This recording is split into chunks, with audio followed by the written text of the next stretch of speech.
함께 은혜 나누실 말씀은 골로새서 2장 6절부터 7절 말씀입니다.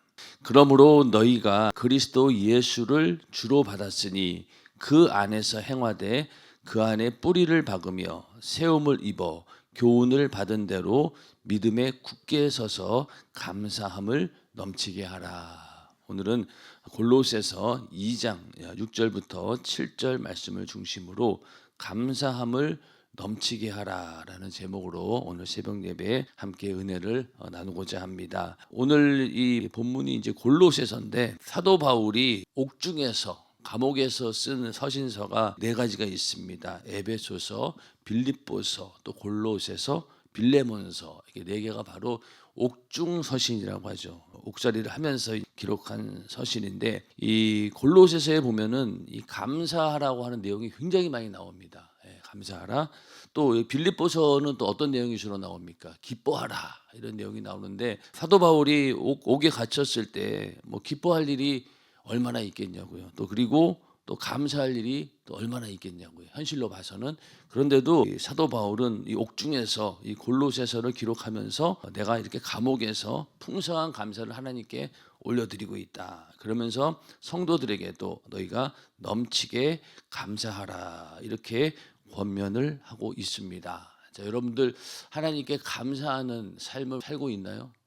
감사하는 마음이야 다 있죠. 그런데 오늘 본문 말씀처럼 감사가 과연 넘치고 있느냐 이 부분에 대해서는 어떻게 생각하십니까? 저도 마찬가지로 감사가 있긴 하지만 넘치지는 않는 것 같은데 왜 그럴까요? 감사할 이유가 그닥 많지 않으니까. 예를 들어서 내가 간절히 기도하는 그 기도가 응답이 되었거나 또 내가 원하는 일들이 하나님의 은혜 안으로 해결이 되거나 이렇게 뭔가 눈에 보이고 이거 뭘 봐도 이거는 참 감사할 내용이다라고 하는 그런 감사의 내용들이 많아야 되는데 뭐 인생 살면서 그다지 그런 일들이 많지 않은 거예요. 그러다 보니까 그래 뭐 당연히 감사는 해야지라고 하면서도 오늘 말씀처럼 감사가 넘치지는 않습니다. 감사가 넘치려면 어떻게 될까요? 감사하지 않아도 될 이유에 대해서 감사해야지 넘치는 것이지 그냥은 절대로 넘치지 않습니다. 그냥 우리에게 좋은 일만 생긴다 그렇게 해서 넘치는 감사를 기대하십니까? 그러진 않아요. 오히려 이거는 도저히 감사할 수 없는 그런 상황이고 또 감사할 수 없는 여건이고 감사할 수 없는 이유임에도 불구하고 우리가 감사해야지만이 그때서야 감사가 넘치게 되는 것입니다. 인정하시면 아멘 하시기 바랍니다. 근데 우리는 대부분 그렇지 않잖아요. 나쁜 일에 대해서 감사하지 않습니다. 고난이나 환난이나 어려운 일을 당할 때 우리는 감사하지 않고 오히려 원망하고 불만불평하고 낭망하고 좌절하고 하나님이 날 버리셨나? 이렇게 생각할 정도로 우리는 좌절에 빠집니다. 감사할 여유가 없지요. 그런데 그럴 때일수록 우리는 감사해야 된다. 왜냐하면 사도 바울도 이 빌립보서를 기록했을 때나 골로새서를 기록했을 때나 이 옥중에 있을 때 기뻐하거나 감사할 이유는 전혀 없어요. 그럼에도 불구하고 이 사도 바울은 감사함이 나에게 넘치고 있다 이렇게 고백을 합니다. 이게 그냥 억지로 내가 감사한다라고 보여주는 것이 아니라 실제로 그는 감사가 넘쳤다는 겁니다. 이 감사라고 하는 말은 이 좋은 선물이라는 뜻이에요. 그 말이 좋은이라는 말하고 선물이라고 하는 말이 합쳐져 가지고 이 감사라고 하는 말을 만들었는데 이 좋은 선물을 우리는 받은 자들이에요. 그러니까 감사할 이유가 있는 거죠. 어떤 선물을 받으셨나요? 좋은 선물. 먼저는 우리가 흑암의 권세에서 영원한 지옥에서 하나님께서 우리를 구원해 주시고 우리를 하나님의 나라로 이렇게 옮겨 주셨습니다. 그런 구원받은 은혜가 먼저 우리에게 있고 또 우리를 구원하기 위해서 하나님의 아들이 십자가에 달려 살을 찢고 피 흘려 죽으심으로 우리의 죄를 사해 주셨습니다. 그래서 우리를 또 구원해 주셨죠. 그러고 나서 그걸로 끝난 게 아니라 우리에게 영원한 천국을 또 기업으로 주셨어요. 이 모든 것들을 다 받았기 때문에 우리는 감사할 수밖에 없는 것이죠. 그래서 이 땅에서 아무리 힘들고 어려운 일이 있다 할지라도 우리는 그러한 이유 때문이라도 우리는 감사가 넘쳐야 된다. 이 땅에서 별의별 일이 다 생기고 그런다 할지라도 우리가 결국 받은 영원한 지옥에서 우리를 구원해 주셨고 또 우리의 죄를 사해 주셨고 또 영원한 하늘나라를 우리에게 주신 주님께 감사하지 않을 수가 없다는 거예요. 그래서 우리가 감사를 넘치게 하기 위해서는 이렇게 도저히 감사할 수 없는 그런 조건과 상황에서도 하나님께 감사할 때, 그때 그 감사가 풍성하게 되고 차고 넘치게 됩니다. 저도 이제 최근에 과연 내가 하나님께 감사한 일이 무엇가 있었나 이렇게 돌이켜봤는데, 이 동네 방방이 타러 오던 아이들 중에서 한 10대 명이 이제 우르르 몰려다니는 애들이 있어요. 우리 교회도 몇 번 왔었죠. 자주 오는데 그 아이들하고 이제 대화하다 보면은 참 이게 대화가 잘 안 돼요. 이게 말하는 게 정말로 세대가 정말로 많이 타락했구나라는 걸 절실히 느낍니다. 그러면서 답답한 마음을 가지고 이제 기도하는 중에 문득 떠오르는 게 있었어요. 제가 생각해 보니까 제가 걔네들을 이제 우리는 검정 옷을 입고 다닌다고 해서 블랙보이라고 그러거든요. 근데 또 행동이 또 그렇게 모범생들이 아니에요. 겉으로 껄렁껄렁하고 말하는 것도 그렇고, 그래서 참 교회하고는 어울리지 않는 아이들이구나라고 생각하고 있었는데 기도 중에 문득 저의 옛날 일이 떠오르더라고요. 제가 사실은 이 블랙보이였어요. 그래서 우이동에 제가 살았는데 그때가 중학교 2학년이었을 거예요. 잠깐 그 동네에 나쁜 아이들하고 이렇게 어울릴 때가 있었어요. 그럴 때 그 동네에 이제 아이들이 한 10대 명이었어. 진짜 그때도 10대 명이었는데 어느 친구 놈이 하나가 이제 어느 날 갑자기 교회를 가자 그러더라고요. 그래서 교회를 우리가 왜 가냐. 근데 하여튼 가재요. 가면 재밌는 게 있다고. 그래서 이제 그 친구가 가자고 그러니까 한 10대 명이 우르르 간 거죠. 그때도 자전거 타고 다녔던 것 같아요. 저도 타고 우르르 갔어요. 근데 이제 거기를 왜 갔냐면은 우리와 동갑내기인 목사 아들이 있었어요. 그 우이동 교회인데 그 교회에 목사 아들이 우리랑 이제 같은 학교를 다니고 또 같은 학년이었던 거예요. 그러니까 이제 걔가 우리들 오라고 해서 같이 간 거예요. 가서 앉아서 우리가 말씀을 듣고 은혜 받을 리가 있습니까? 그리고 교회 여기저기 돌아다니면서 여기 뭐 있나 막 궁금해서 돌아다니기 똑같아요. 지금 저 아이들하고 대화할 때도 그냥 틱틱거렸을 것이고 전혀 교회에 온 목적이 달랐으니 그러고 있었는데, 항상 그 목사 아들내미는 우리를 만날 때마다 한 번도 인상을 찌그른 적이 없어요.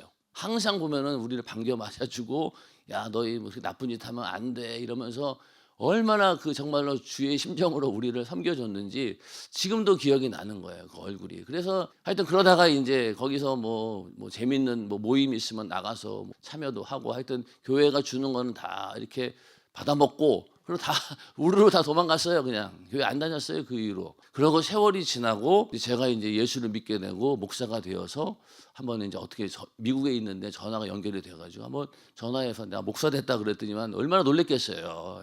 그 친구가 야 그런 놈이 어떻게 목사가 됐냐 이러면서 세월을 돌이켜 보니까 나도 한때는 저런 때가 있었구나. 아마 여러분들도 다 그런 경험이 있었을 것이고, 또 여러분들 가족들 전도할 때 이게 쉬웠습니까? 교회 와가지고 막 도망가기도 하고, 또 어떤 사람들은 소리 지르고 싸우고 그러다가 막 뛰쳐나간 사람도 있었고, 교회에 와서 난동을 피우는 사람도 있었잖아요. 또 우리 교회의 역사를 봤을 때 담임 목사님 죽이겠다라고 여기서 이렇게 나와가지고 도끼로 내리찍은 그런 경우도 있잖아요.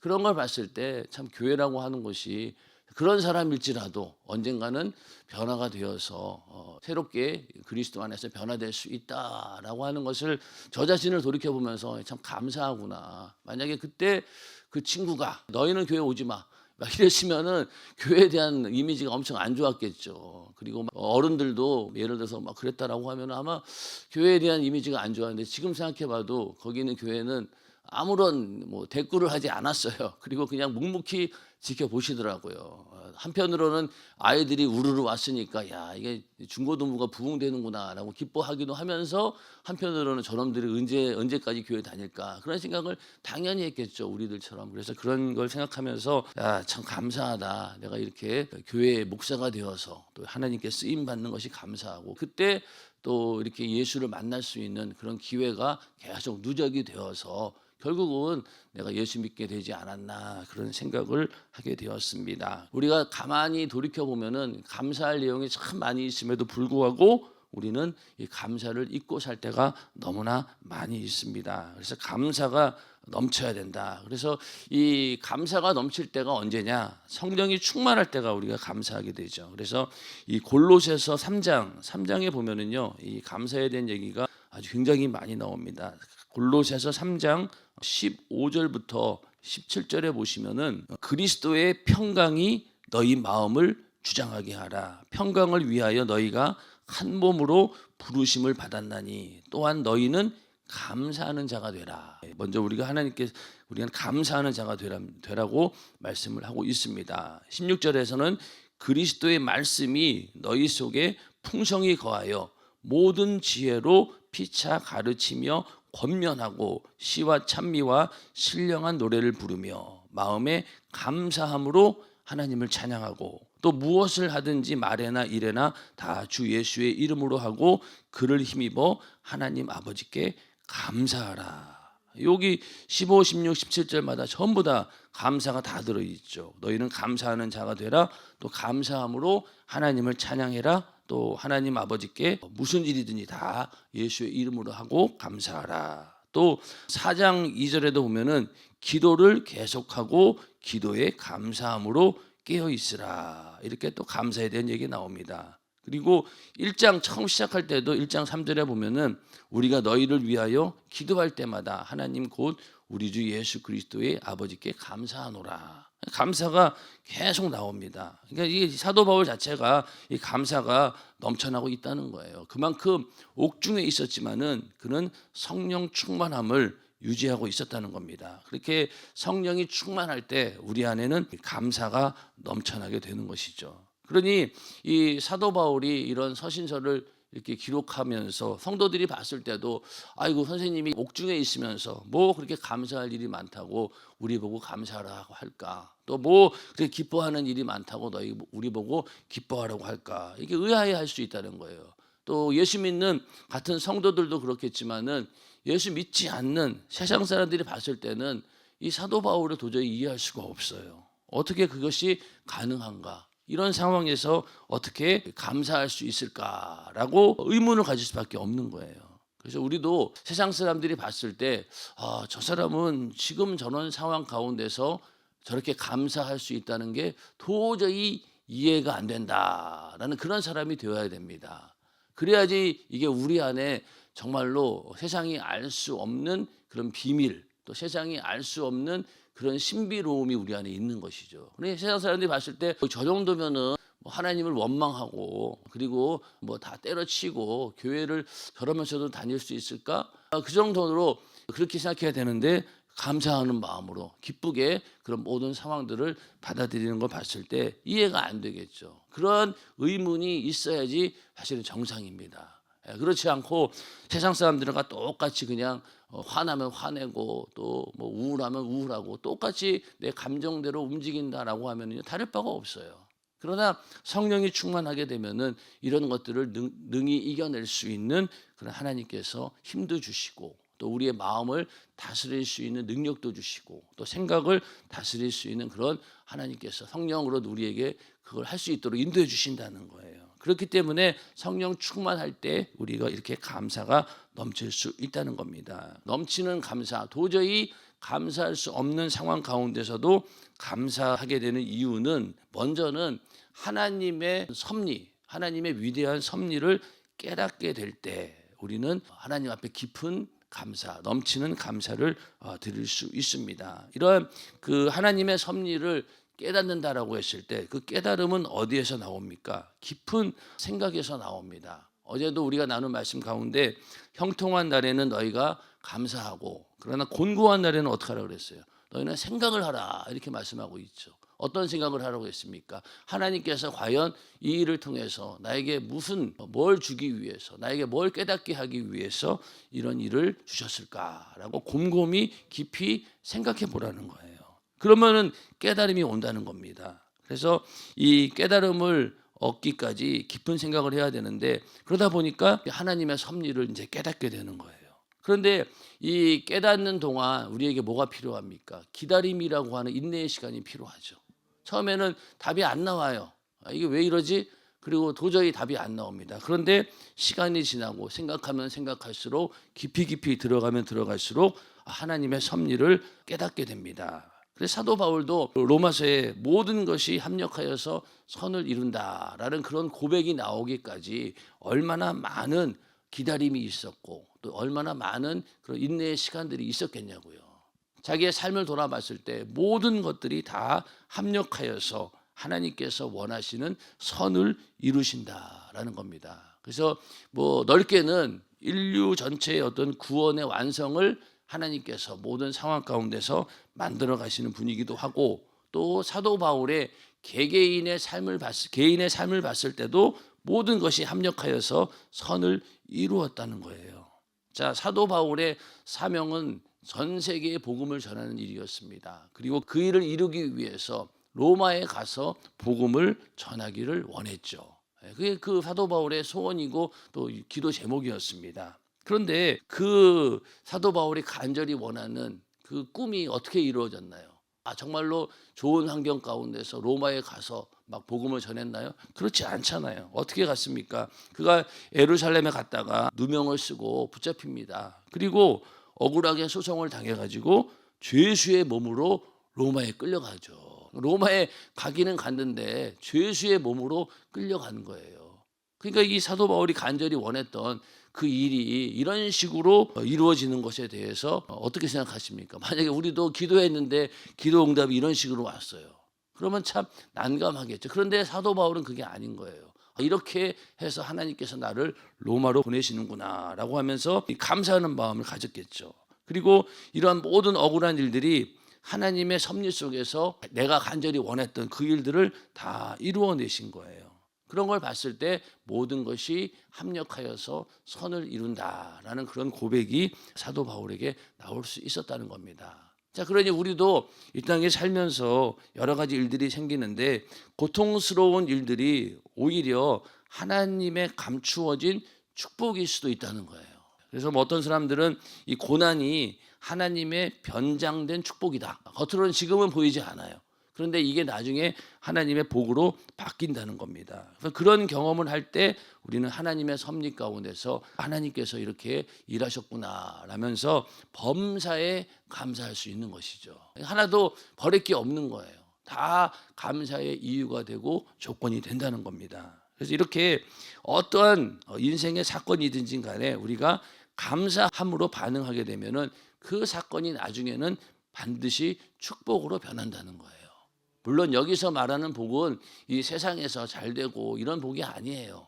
고난 가운데 우리가 얻는 유익이 뭡니까? 오히려 내 영혼이 더 깨어 하나님께 기도하게 되고 또 내 영혼의 유익이 오기 때문에 그것을 복이라고 하는 것이지, 물론 우리가 이 땅에서 고난을 잘 참고 견디면은 하나님께서 보이는 복을 주시기도 합니다. 그러나 근본적으로 우리가 얻는 복은 하나님께서 주시는 신령한 복이기 때문에 그 복은 반드시 보장된다는 거예요. 자, 욥이 고난과 시련을 당했을 때 그는 하나님을 원망하고 불만불평하지 않았어요. 오히려 감사하면서 인내하면서 하나님을 계속 의지했습니다. 그랬더니 그 결과 어떻게 되었습니까? 그가 나중에 가서 하나님의 큰 복을 받게 됩니다. 그래서 야고보서 5장 11절에 보면은요, 보라, 인내하는 자를 우리가 복되다 하나니. 인내하는 자가 복이 있다는 거예요.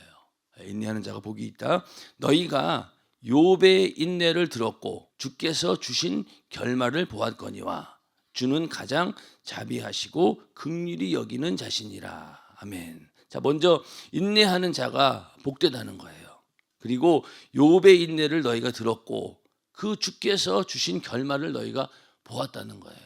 그 결말이 무엇이었습니까? 자식들도 다 잃어버리고 아내도 떠나가고 완전히 가정이 풍지박산나고 몸도 그냥 건강을 잃어서 온몸이 그냥 악창으로 가득하고 그런 상황이었는데 나중에 가서 어떻습니까? 하나님께서 더 큰 복을 그에게 주셨습니다. 그래서 이 욥이 이 시련을 통해서 고난을 통해서 얻게 된 것은 그런 눈에 보이는 그 부유가 중요한 게 아닙니다. 그가 마지막에 어떤 얘기를 합니까? 내가 지금까지는 하나님을 귀로 들었는데 이제는 내가 직접 눈으로 본 것처럼 하나님을 깊이 체험하고 하나님의 그 섭리 가운데 내가 깨달음이 있었다는 거예요. 이 모든 일들이 다 하나님의 위대한 섭리가 있구나. 그 가운데 나는 너무나 초라한 존재고 내가 이 하나님의 그 위대한 섭리 앞에서 내가 정말 까불고 있었구나. 그러면서 그제서야 하나님을 온전히 바라보면서 진정한 회개가 나오게 되었고 하나님을 경외하는 마음을 갖게 되었다는 겁니다. 그러니까 이렇게 욥도 그런 고난과 시련과 인내를 통해서 하나님께 감사가 넘쳐나는 그런 삶을 살 수 있었다는 겁니다. 그래서 하나님께서 우리에게 주시는 이런 감사는 이렇게 감사하지 않을 이유 가운데 있을 때 감사가 넘쳐나게 된다. 그러면은 어떻습니까? 그런 감사가 넘쳐났다라고 했을 때 우리가 오늘 말씀처럼 어떤 상태입니까? 그러니까 우리가 그 안에 뿌리를 박으며 세움을 입어 교훈을 받은 대로 믿음에 굳게 서서 감사함을 넘치게 하라. 이렇게 감사가 넘친다는 증거는 뭐냐면은 우리가 주 안에서 행하되 그 안에 뿌리를 깊이 박았다는 거예요. 뿌리가 깊으면 깊을수록 나무는 온전히 성장하게 됩니다. 세워지게 되죠. 그러면서 오랜 세월을 견딘 나무일수록 더 견고하고 열매도 풍성합니다. 은행나무 같은 거 오래된 거 보세요. 거기에 보면은 노란 이파리도 있지만은 거기 얼마나 많은 열매들이 맺혔겠냐고요. 그 나무를 보는 순간 야 어떤 세월에 이렇게 무게를 느끼지 않습니까? 야 저 나무는 몇백 년을 견뎠구나. 얼마나 많은 시간들을 견뎠겠냐고요. 자, 우리 인간이나 동물은 이렇게 뭐 위험에 처하고 비가 오고 눈이 오면 이렇게 움직여서라도 피하잖아요. 근데 나무는 어때요? 나무는 움직이지 못해요. 그 자리에서 그대로 다 모든 것들을 견뎌내야 됩니다. 만약에 움직일 수 있다라고 하면 도망 피해 다녔겠죠. 그게 안 되는 거예요, 그게. 저번에 한번 말씀을 드렸지만 어떤 나무는 이렇게 어미 나무가 있고 이제 거기에서 씨를 떨어뜨려 가지고 새끼 나무가 있는데 새끼 나무가 공교롭게도 어미 나무에 가려가지고 햇빛을 못 보는 거예요. 그랬더니만은 그 원래 나무가 엄마 나무가 그 새끼에게 햇빛을 주기 위해서 이게 뒤틀어진다는 거예요. 그런 걸 봤을 때 이 나무도 자기가 처한 이 상황 가운데서 어떻게든 살아나려고 몸부림을 친다는 거예요. 그리고 또 그 새끼 나무 입장에서 어떻겠어요? 햇빛을 받으려고 진짜 막 몸을 막 뒤틀어가면서 어떻게든 생명을 공급받으려고 막 무진 노력을 한다는 거예요. 그런 걸 봤을 때 이 나무는 어때요? 그 자리에서 견뎌내야 되는 거예요. 근데 우리 인간은 그렇지 않잖아요. 그냥 조금만 힘든 일이 있으면 피하려고 그러고 도망가게 되고 견뎌내려고 하지 않습니다. 그런데 이 나무는 어때요? 그냥 끝까지 견뎌내는 거죠. 그런 것처럼 우리가 주 안에서 뿌리를 깊이 박고 또 온전히 세워졌을 때 그때 믿음에 굳게 서게 되면은 이렇게 감사가 넘쳐난다는 겁니다. 이런 감사가 우리 안에 있기를 주님의 이름으로 축원합니다. 그러니까 이게 이제 견고한 거예요. 이러한 견고한 믿음이 있어야지만이 흔들리지 않고 감사가 나오게 되는 것이죠. 그래서 이러한 견고함이 어디에서 생깁니까? 견뎌내는 그런 인내가 있어야지만 이게 이루어지는 것이지 그냥은 안 돼요. 그냥은 안 됩니다. 자, 교회에서도 우리가 신앙생활하고 또 직분을 감당하는 데 있어서 이게 오랜 세월 이게 견고하게 다져져야지만이 정말로 하나님이 쓰시는 사람이 될 수 있는 거예요.